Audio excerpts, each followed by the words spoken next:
इथे उपस्थित असलेले मधभावाचे ब्रँडचे मुख्य महात्मा विजय कांबळे महात्माजी, तसंच सत्संग अकराडीचे इन्चार्ज महात्मा म्हणजे सूर्यवंशी महात्मा, त्याचबरोबर सर्व संत महात्मा माता बहिणजी यांच्या पवित्र पावन चरणावरती दासारख्या पामराचा कोटी कोटी धन्यवाद. प्रेमाने बोला, मोठ्याने बोला. सत्संग दास गावापासून येऊन इथं बसलाय तेव्हापासून एक गोष्ट असं वाटतं की आम्हाला कोणतरी जबरदस्तीने आणून बस, म्हणजे यायचं काय मनात नव्हतं, पण जबरदस्तीने विजय महाराज म्हणाले नाही यायलाच पाहिजे म्हणून जबरदस्तीने आणून बसल्याचं. इतकं असं म्हणजे चेहरा वगैरे काय असं म्हणजे काय जणू काय आता काय एकदम म्हणजे असं नाराज असल्यासारखं किंवा हे तसं बसू नका. सत्संगमध्ये बसत असताना फ्रेश स्टाईल बसा, आरामशीर बसा. अहो 3 लोकाच्या मालकाच्या दरबारामध्ये आले, जो जगाचा मालिक आहे त्या दरबारामध्ये मग सत्संग तुम्ही आम्ही काय पाहिजे, कशाचं टेन्शन. कारण सत्संग 3 लोक 9 खंड में गुरु से बड़ा न कोई, करता है न कर सके गुरु करे सो. सत्संगजी 3 लोकांमध्ये, 3 लोक म्हणजे माहिती आहे कुठले 3 लोक, तर सत्संग ते पण माहीत पाहिजे, नाही तर मग काय म्हटलं काय म्हटलं. 3 लोक 9 खंड. सत्संग 3 लोक म्हणजे स्वर्ग, मृत्यू आणि पाताळ, हे 3 लोक असतात.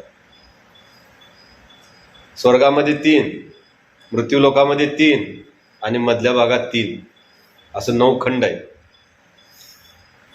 स्वर्गामध्ये चंद्र सूर्य तारे, ह्याच्यामध्ये धरती अग्नी पाणी आणि मध्ये आकाश हवा जीव, हे 9 खंड. आणि 3 लोक म्हणजे बघा स्वर्ग कुठलं, स्वर्ग म्हणजे 3 सूर्य चंद्र तारे, याचा मालक सूर्य चंद्र 9 खंड, 3 लोक 9 खंडाचा मालक सद्गुरू आहे. म्हणून 3 लोक 9 खंड में गुरु से बडा न कोई, याच्यापेक्षा मोठं या जगामध्ये कोण. करता है न कर सके म्हणजे काय, जे आमच्या आयुष्यात जे म्हणतो ना आम्ही सटवीचा लेखा, ते सटवीचा लेखा सुद्धा मिटवण्याची ताकद माझ्या सद्गुरूमध्ये. करता है न कर सके. जर आमच्या आयुष्यात एखादी गोष्ट होणार नसेल, पण गुरुची जर कृपा झाली तर ती होऊ शकते. इतकी ताकद या गुरुमध्ये असते, सद्गुरूमध्ये असते. आम्ही त्याच्या दरबारामध्ये बसलोय, कसं बसायला पाहिजे. अहो सत्संगला आम्ही एक साधारण समजायला लागलो. सत्संग एक साधारण वस्तू नव्हं, आम्ही जेवढं समजतोय तिथे नाही. कारण सत्संगजी संपूर्ण अवतरणेमध्ये शेषबाबा अवतारसिंग महाराज म्हणतात, बुद्धीला एक प्रश्न विचारा, बुद्धीला एक प्रश्न विचारा, शुद्धी तेव कोटी गेली, मायेच्या भ्रमात पासून वेडी अशी का झाली. सुंदर असा प्रश्न केला की नाही. बुद्धीला, आपली बुद्धी, आमची बुद्धी कुठवर चालते, इथनं फक्त आम्हाला जे दिसतंय आम्ही विचार करतोय तिथपर्यंत, पण देवाची बुद्धी. कारण का सत्संगजी कुंभार आणि मडक्याची बुद्धी कुठवर असणार आहे आणि कुंभाराची बुद्धी कुठवर असणार आहे.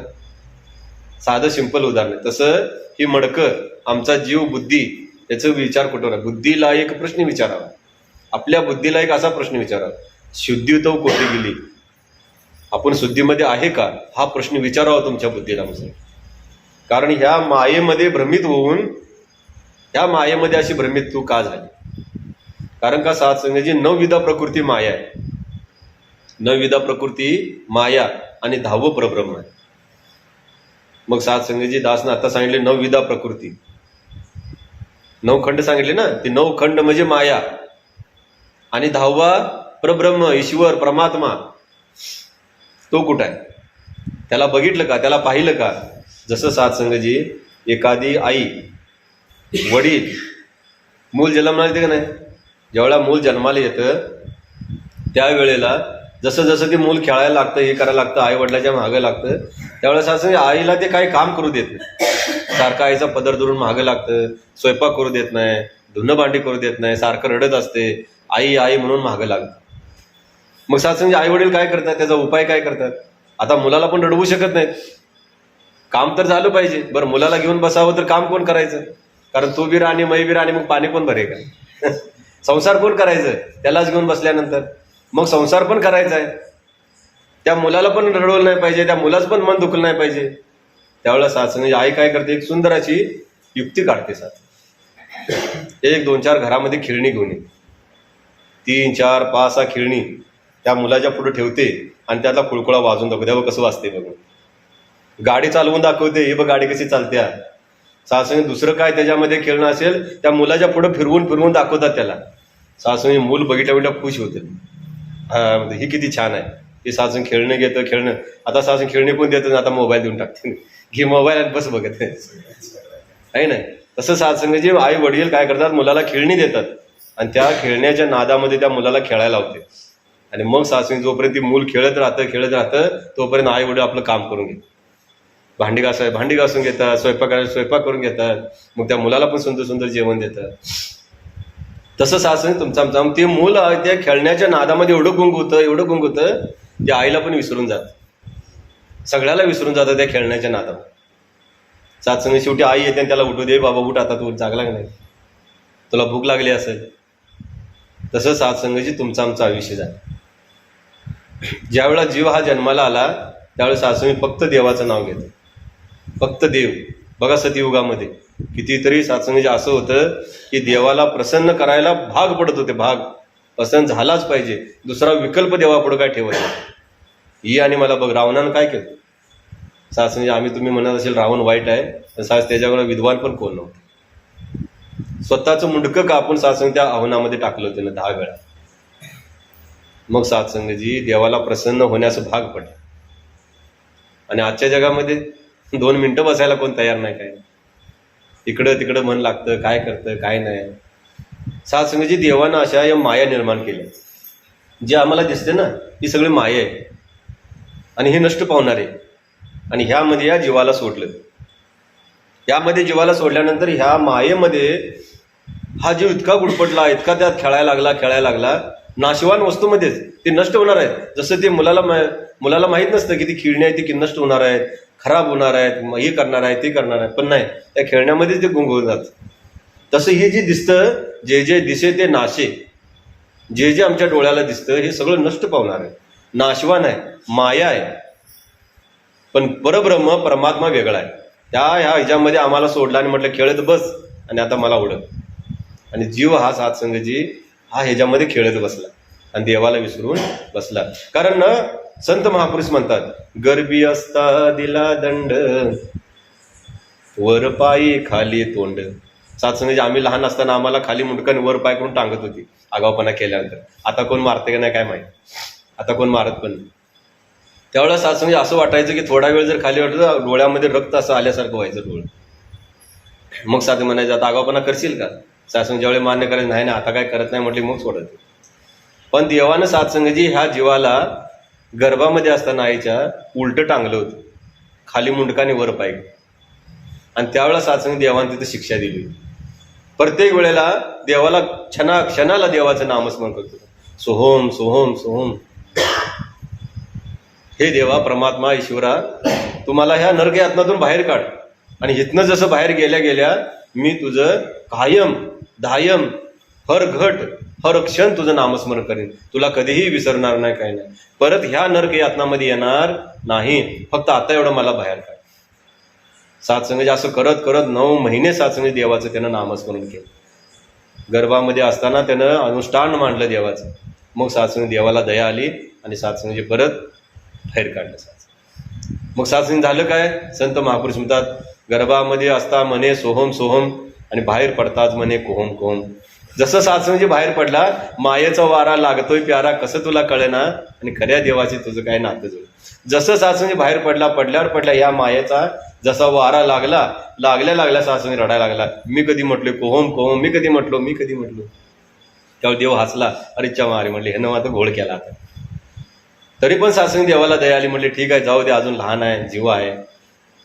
मग सात्संगजी कोणी केली बाळा दुधाची उत्पत्ती. आम्ही मागितलं का देवाला, मला देव दूध एवढं लिटर पाहिजे, तेवढं पाहिजे, अमकं पाहिजे, तमकं पाहिजे, काहीही मागितलेलं नसताना सुद्धा देवानं आम्ही यायच्या अगोदर सगळी जोडणा करून ठेवली. मग सात्संगी मनुष्य फक्त अभिमानामध्ये गेला, ही माझं ती तुझं, एवढं आहे ना, तू माझ्यात एवढा का शिरलास, तुम्ही तुझ्या तेवढं का गेलो, माझं असं होतं, माझं तो 10 लाख रुपये घेतला, दिलाच नाही, अमकं झालं तमकं झालं. सातसंगी ह्याच्या मोहामध्ये तो अडकून गेला. पण सातसंगीजी ना आम्ही येताना काय आणलं होतं, ना आम्ही जाताना काय घेऊन जाणार. जसं सातसंगी भाड्याच्या घरामध्ये राहतो ना आम्ही, भाड्याच्या घरामध्ये जाताना काय घेऊन आणि येताना ज्या वेळेला त्या दिवशी मालकाला वाटेल या घरातनं बाहेर काढायचं आहे, त्या क्षणाला घरातनं बाहेर व्हावं. इथं कमीत कमी महिना अगोदर सांगतील तर बाबा पुढल्या महिन्यात घर खाली करायचं आहे. पण ही घर खाली करताना देव काय सांगत नाही, कधी पण एनी टाइम येऊन म्हणणार चल बाबा तुझी वेळ संपलेली आहे. म्हणून सात्संगाची जोपर्यंत वेळ आहे, जोपर्यंत या कायाकुडीमध्ये जीव आहे, तोपर्यंत ज्या कारणासाठी तुमचा आमचा जन्म झाला, जन्म झाला म्हणजे सात्संगाची आमचा फक्त प्रपंच करायसाठी झाला नाही. हा मनुष्य जन्म आहे ना देवा, हा मनुष्य जन्म महाराज सगळ्यात उत्तम जन्म आहे. कारण 184 जीवनी भगवान श्रीकृष्ण म्हणतात, सर्व जन्माच्या शेवटी मनुष्य जन्म पहावे पाटी, या परी उत्तम कीर्ती रचलीच नाही. सर्व जन्म भोगून आल्यानंतर मनुष्याचा जन्म मिळतो. त्याच्या पुढे जाऊन सांगतात 184 जीव येऊनी ह्या भोग येऊनी सांगतात, भोग येऊनी फक्त आणि फक्त मनुष्याचा जन्म असा आहे तो कर्म येऊनी आहे. असं या मनुष्य जन्मातच आल्यानंतर भगवंताला प्राप्त करून ह्या जीवाला त्या यातनातून मुक्त करू शकतो. तो जन्म म्हणजे फक्त मनुष्याचा जन्म. आणि बाकी जेवढे सगळे जन्म आहेत ना ह्या भोग येऊन येत्या. बघा सासू आमच्या आसपास जेवढे पण एवढी इथं किडं मकुडे इकडं तिकडं सगळे दिसतात, मांजर कुत्र झाड पाला काही असू दे, ज्याच्यामध्ये जीव आहे तो सासू फक्त भोग येऊन ये. त्याच्यामध्ये काही ना, तू जन्माला आला तसा सासू तू मरून जाणार. बघा सासू एखादं कुत्र मांजर किंवा किडा मुंगी येऊन इतकं नाही बसले का, बसू शकत नाही. त्याचा तो जन्मच नव्हे. त्याचा जन्म ज्या कारणासाठी झाला. बघा कोंबडीचं किती दिवस आहे, महिनाभर 2 महिने, 3ऱ्या महिन्यात कापलं की झालं, त्याचा जीव तिथनं गेला. सासू ह्या जीवानं अशा कितीतरी योनी भोगले.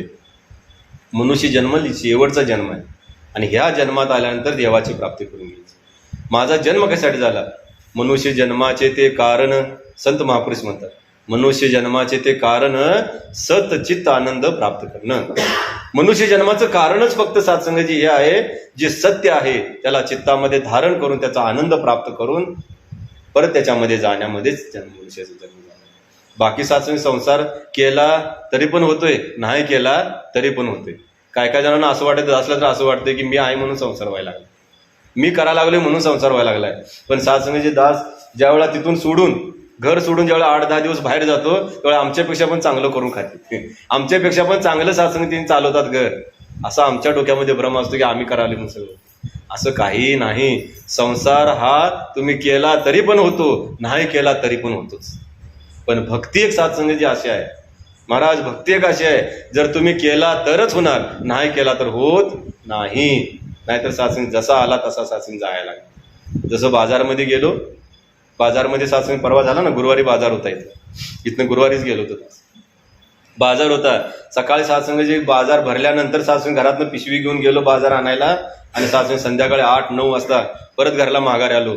सात्संग घरातल्या आणि सात्संग बघितलं, डोक्याला हात लावला. का, जशी पिशवी नेली होती तसंच माघारी आणली, जशी पिशवी नेली तसंच माघारी आणली. मग सात्संग गेलेल्याचा काय झालं का, काही नाही झालं. काही फायदा झाला का, काही झाला नाही. फक्त गेलो, 4 लोकांसंग बसलो, गप्पा मारल्या, हसलो खेळलो आणि हाय अशी पिशवी माघारी घेऊन आलो. सात्संगजी ह्याला काय झाला, हे लपाटा झाला म्हणते नुसतं. बाजारात जाऊन यायचा हेलपाटा झाला आणि वेळ पण वाया गेला. तर या तसं जन्माचा आपला हेलपाटा होईल.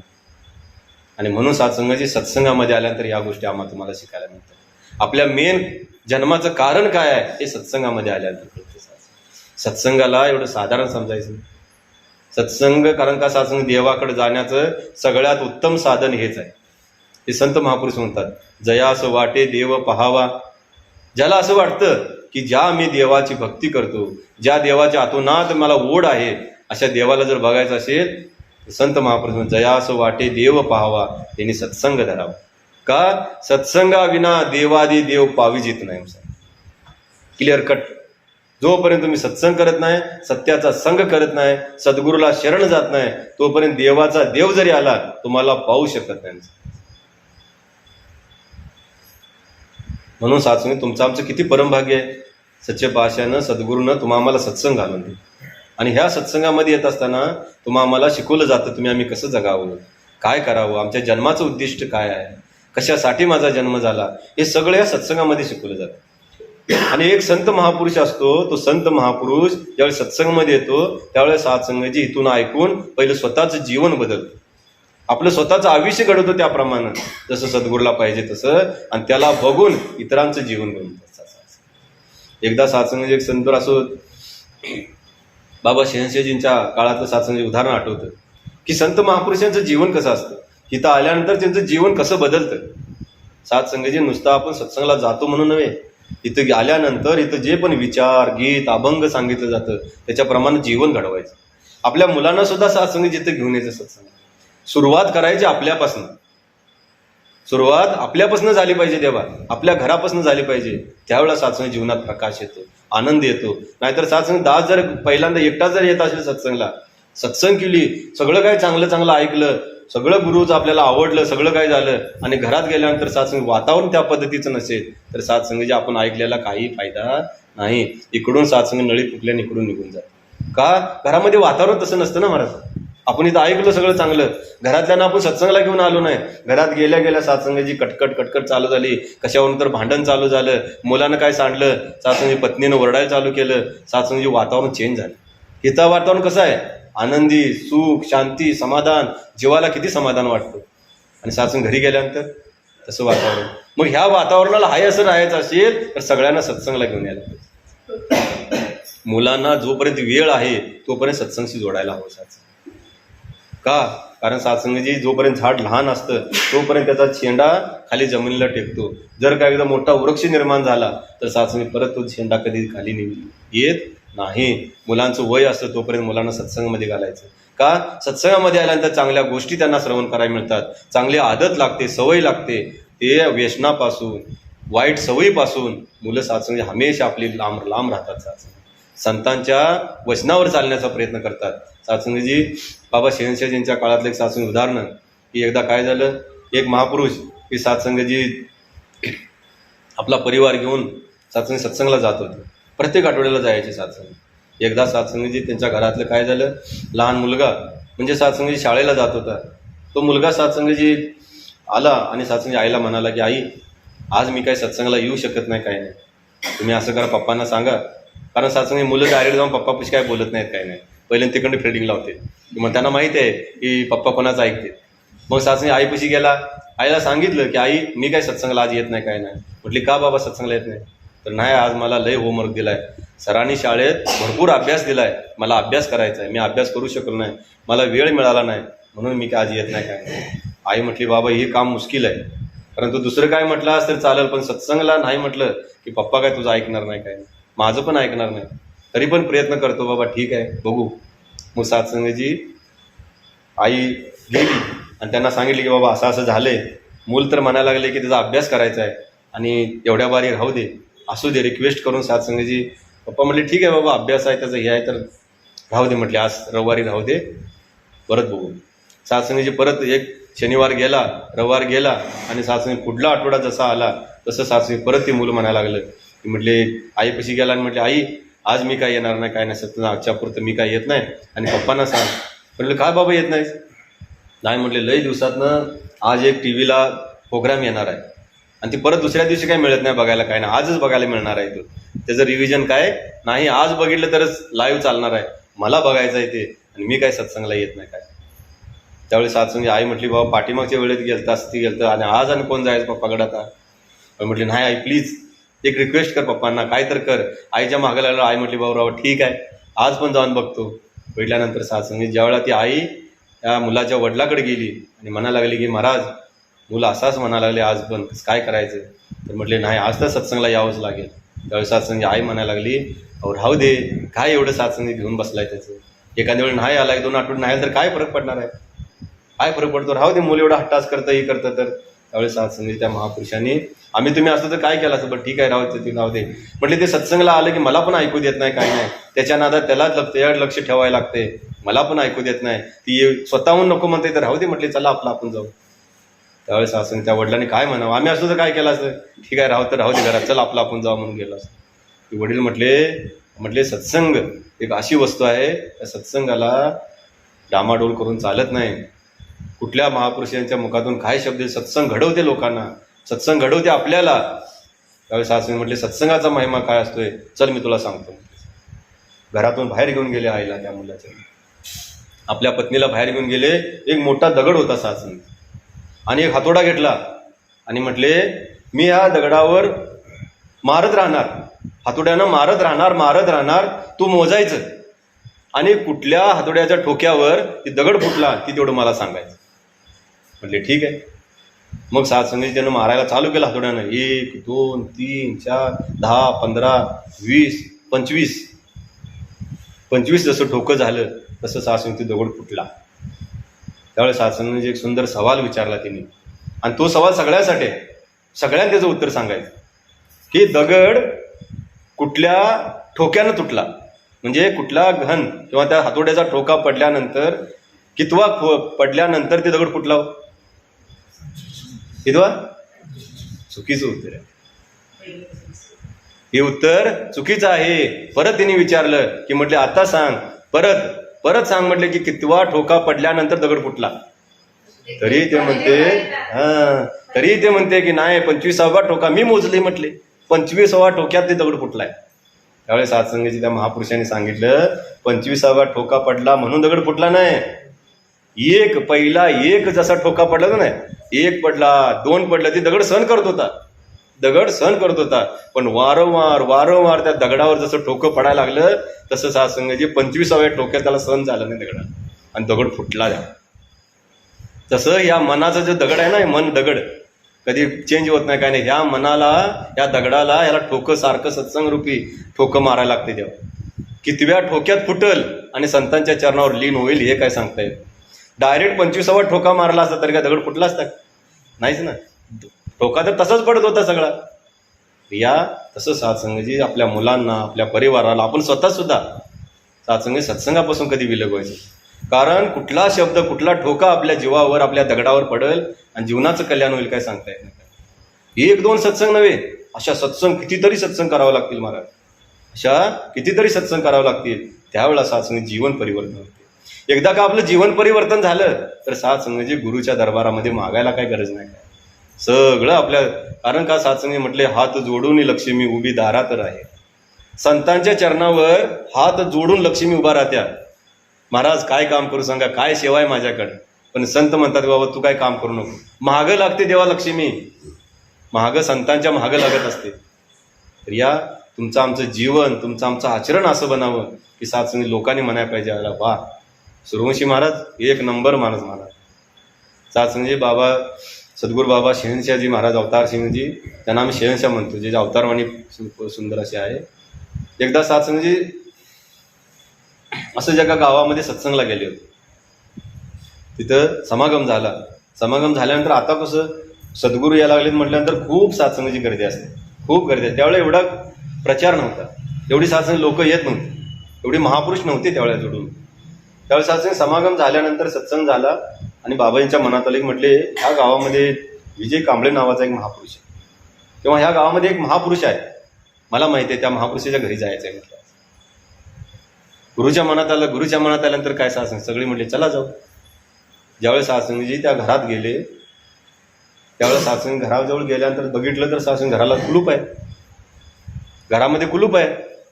मग सत्संग शेजार पाजार बघितले की ह्यांच्या घरी कोणतर पाहुणं आले, जसं आमच्याही घरी कुलूप असल्यानंतर शेजार पाजारमध्ये कोणतर माणूस आले, नवीन आले.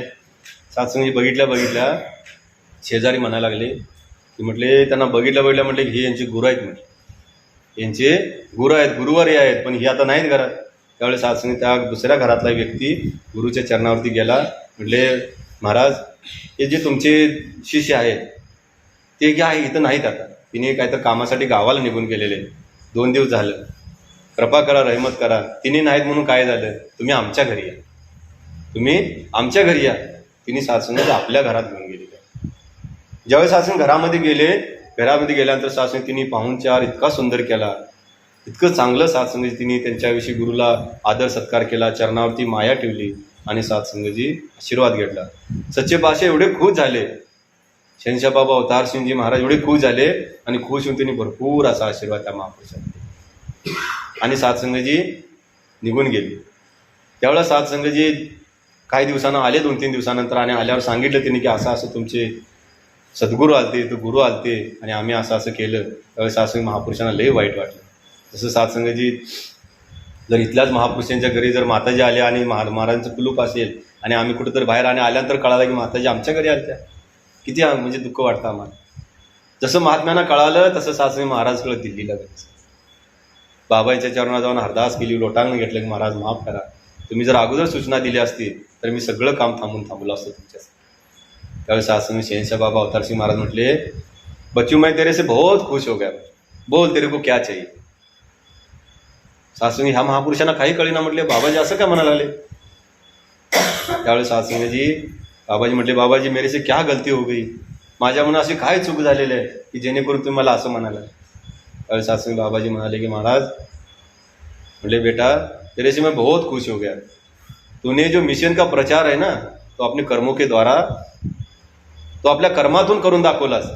कारण त्या महापुरुषांच्या घरी आल्यानंतर त्या महापुरुषांच्या विषयी त्या ज्या महापुरुषांनी सांगितलं की म्हटले तुमचे जे शिष्य आहे, तुमचे जे भक्त आहे ती किती चांगले आहे, वा वा वा, म्हटले त्यांच्यासारखा माणूस या गल्लीमध्ये कोण आहे. कुणी जरी गेलं त्यांच्याकडं तर त्यांनी आपले प्रॉब्लेम सॉल्व्ह करतात.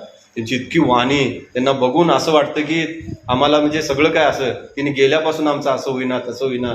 त्या महापुरुषांच्या विषयी जे ऐकलं त्यावेळी बाबाजी खुश झाले, म्हणजे माझा भक्त असा असा.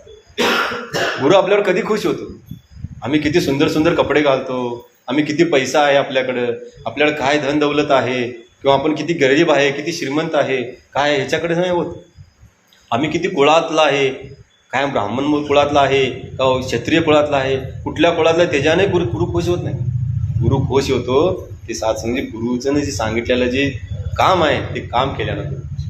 आमचं आचरण तसं पाहिजे. सात्संगजी त्यावेळेला सात्संगी बाबाजी इतके खुश झाले आणि त्याही महापुरुषांना भरपूर असा आशीर्वाद. म्हणून सात्संगजी हे कधी घडतात तुमच्या आमच्यातून, सत्संग आल्या. आणि ती सत्संग कशी असावी, सुंदर मनानं पूर्ण आत्मीयतेनं सत्संग करायचे. इथं आल्यानंतर गीत असू दे, अभंग असू दे, एकदम मन देऊन ध्यान देऊन ऐकायचं सात्संग. आता सात्संगी बहिणीने गीत घेतलं की मी काय करू आता, संसार करू का पोट भरू, काय करायला पाहिजे. पण तिने काय सांगितलं, मध्ये सोडून गेलं. प्रश्न तिथंच राहिला. आणि परत मी काय करायला पाहिजे, संसार केला तर संसार म्हणतो ये इकडं, आणि भगवान म्हणतो. सात्संगजी तुकडोजी महाराज सुंदर असं सांगतात की भक्ती करून जो पोट भर, पहिल्यांदा भक्ती करून मग जो पोट भरतो तुकड्या म्हणे त्याला मोक्ष. तुकडोजी महाराज म्हणतात, जो सर्वात अगोदर भक्तीला स्थान देतो, सर्वात अगोदर देवाला आपल्या हृदयात स्थान देतो आणि मग संसार करतो, त्यावेळेला सात्संगजी संसार आपण नाही करत, देव करतो. देव करतो, आपली कामं तो करतो. सात्संगजी असं नव्हे की दास काय तर सांगत असेल आधार घेऊन, नाही, दासच्या स्वतःच्या जीवातला अनुभव आहे. कारण सात्संगजी 19 वर्ष त्या आर्मीमध्ये काढत असताना सच्चे पातशानं एवढी कामं केलीत ना महाराज. स्वतः आम्ही सात्संग आजपर्यंत ऐकलं असेल की जनाबाई संघ दळण कांडू लागला असेल, कोणासंग काय काम केलं, सात्संग कुंभारा संघ येऊन त्याने हे केलं. पण सात्संगजी सच्चे पातशानं दासला येऊन झोपलं. सात्संग दास झोपला होता. एकदा सात्संग गाडी चालवत असताना रातभर झोप झाली नाही, कारण रातभर मूल पोट दुखायला लागले. म्हणाले सकाळी तर मला मथुरेला जायचं होतं गाडी घेऊन. सात्संगजी काय करायचं काय कळीना. रात्री 3-4 वाजता ते मूल सात्संगजी झोपलं. त्यावेळी चरणामृत दिलं, सगळं काय देऊन सात्संग त्याला आशीर्वाद देऊन ज्यावेळी झोपला 4 वाजता.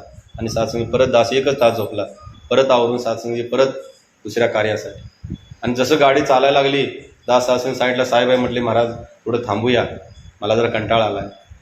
त्यावेळी सात्संग म्हटले नाही नाही थांबायचं नाही, आता चालायचं पुढे. सात्संगजी इतकं 50-60-70 किलोमीटर जसं गाडी गेली, 80 किलोमीटर गाडी गेली. सात्संग जशी गाडी चालवली, सकाळची वेळ 6ला निघालेलं, सुंदर असं गार वारं येत होतं. आणि सात्संग सकाळचा मोसम शांत चांगला, जसं गार वारं सात्संग कानाला बडवायला आलं तसं सात्संग झोप आपल्या मताने यायला. नामस्मरण करत हे करत सात्संग गाडी चालवत होतं. दासला माहित होतं झोप यायला लागल्या, सांगताना ऐकेना झाले साहेब, काय करायचं. सात्संग गुरुनं त्याला हरदास केले, हे सच्चे बादशाह तू तो सब जानता है, तुला तर सगळं माहिती आहे मी काय आहे काय नाही, कसं माझी परिस्थिती आहे. पण सात्संग ह्यांना सांगून काय पटणार नाही, तुला तर पटते का नाही, कारण तूच रातभर जागवतस माझ्यासोबत. असं म्हणत सात्संग झोप कधी लागली मलाच माहीत, झोप कधी लागली मलाच माहीत नाही, किती वेळ गाडी निघून गेली हेही माहीत नाही सात्संग. आणि पार पुढे गेल्यानंतर एक कंटेनर जे साधसंग जी पूर्ण लोखंडाचं असतं ते चाललं होतं आणि त्याला वरट्या करून सुद्धा साधसंग आज पुढे गेला. आणि लास्टला थोडंसं राहिलं होतं हलकंसं साधसंग म्हणजे लास्ट त्याच्यात काचाला जसं धडकलं धाडसरी आवाज आल्या मग साधसंग दास झाला. ती साहेब म्हणाला, अरे थांब थांब थांब साईडला साहेब. मग साधसंगजी कोण चालवत होतं गाडी तोपर्यंत दासलाही वाटलं साधसंग. आणि त्यांना मी विचारलं तर म्हटले नाही, म्हटलं तू व्यवस्थितच गाडी चालव, अचानक तुला काय झालं काय माहिती. म्हणून साधसंगजी चाले हे शरीर कोणाची या सत्ते कोण बोलवी तो हरिवी. कोण चालवतं साधसंगजी, कोण बोलवतं, कोण ऐकतं, कोण साधसंग सगळ्या कृती करतो, तो देव करत असतो साधसंग. चाले हे शरीर कोणाची या सत्ते कोण बोलवी तो हरिविन. देखवी ऐकवी एक नारायण तयाचे भजन चुकू. असा प्रभू परमात्मा, असा विठ्ठल, असा ईश्वर परमात्मा सच्चे पाशानं तुम्हा आम्हाला दाखवला, सगळं काय केलं. मग सासू तुमचं आमचं जीवन कसं बनायला पाहिजे, किती सुंदर बनायला पाहिजे. अहो ते ज्ञान दिलंय जे ज्ञान ज्ञानेश्वर माऊलींना निवृत्तीनाथानं दिलं. त्या ज्ञानाच्या जोरावर रेड्याच्या मुखातून वेद बोलवलं सास. त्याच ज्ञानाच्या जोरावर निर्जीव भिंत चालवली. ते ज्ञान तुम्ही आम्हाला सद्गुरून दिलं. मग सासू तुमचं आमचं जीवन कसं असायला पाहिजे. जीवन खूप सुंदर होतं, पण साथ म्हणजे तुम्ही आम्ही बदलायला हवं. कारण खुद को बदलो हजार बदलेंगे. आपलं स्वतःचं जीवन एकदा बदललं ना तेव्हा मग सात्संगजी इतकं सुंदर जीवन बनतं, इतकं सुंदर जीवन बघतं की सात्संगजी देव माझा आणि मी देवाचा अशी सात्संगी अवस्था निर्माण होती जाते. हा प्रभू परमात्मा हमेशा तुमच्या आमच्या जवळ असतो. हमेशा तुम्हा आम्हाला म्हणत असतो, बाबा मला काय तर काम सांग. आम्ही काही सांगत नाही का, कारण त्यावेळी मी असतो म्हणत, मी करायला लागलो. एकदा म्हणून बघा तू करायला लागलास, मग बघा किती जीवनात आनंद. कारण ज्यावेळी तू करायला लागलास असं म्हणतो त्यावेळेस सात्संगी आपल्याला अभिमान येत नाही, आपलं मन पवित्र राहतं. कधी मनामध्ये दुसऱ्याविषयी घृणा येत नाही, कारण जे होते ते त्याच्या इच्छेने होते. मगाशी महात्म्याने किती सुंदर ते सांगितलं कबीरजींचं उदाहरण. गुरु नानक देवजी कुठलं कबीरजींचं उदाहरण सांगितलं महात्म्याने, की त्यांनी परिस्थितीला कसं बघितलं. रामदास महाराजांचं उदाहरण सांगितलं त्यांनी, त्या बहिणजीने त्यांना पोत्यानं मारून टाकला. मग सासंग तुम्ही आम्ही असतो तर आम्हाला एखादा वाकडा शब्द मिळाला तर विजू महाराज असं का म्हणते ते म्हणून आम्ही त्यांच्या अंगावर जातो. पण त्यांच्या अंगावर पोत्यारा घेतल्यानंतर त्या पोत्याराचंच पण तिने काढून सासंग वाद करून तिने सासंगी जाळली. आणि सासंगी आपल्याला नव्हतं इतरांना पण प्रकाश दिला. असं जीवन बघायला तुमचं. काम क्रोध मद मत्सर दंभ अहंकार 6 विकार आम्हाला भक्तीपासून दूर घेऊन जातात. जेव्हा चांगले जे अवगुण आहे, चांगलं जे गुरु शिकवते, प्रेम नम्रता सहनशीलता, हे आम्हाला भक्तीच्या उंच शिखरावर घेऊन जातं. सासंग ते धारण करायचं. आम्हाला वर जायचं आहे, खाली नाही. आणि वर जायचं असेल तर मी म्हणून जात नाही, तू म्हणायला. त्यावेळेस सासंग वर जाय. प्रिया मेरा मुझ में कुछ नहीं, जो कुछ है सो तेरा, तेरा तुझको सौंप दिया तो क्या लागत है. आपलं कधी ना होतं ना कधी असणार आहे, ना सासंग कधी आम्ही घेऊन जाणार. फक्त सासू मनामध्ये हा भाव असावा, हे सच्चे पाशा जी पण परिस्थिती ठेवलंय, जसं काय आहे हे सगळं तुझं काय आहे. संसार पण तुझाच आहे, तूच कर. आणि परिस्थिती पण जशी काढायची तशी तूच आकर. हा मनामध्ये भाव ठेवून जा. तुम्ही जागत राहिलो तुमचं आमचं जीवन सुखकारक आनंदमय बनणार आहे. वेळेनं सीमा गाठलेली आहे. सासंग सगळेजण घड्याकडे बघायले, दासने पण घड्याकडे बघितले. आणि सासंग या तुम्ही आम्ही तुमच्या आमच्या जीवनामध्ये आनंद प्राप्त करून घेऊया. आणि सद्गुरूच्या आदेशाने जसं सांगते तुमचं आमचं जीवन बनवूया. प्रेमाने बोला, मोठ्याने बोला.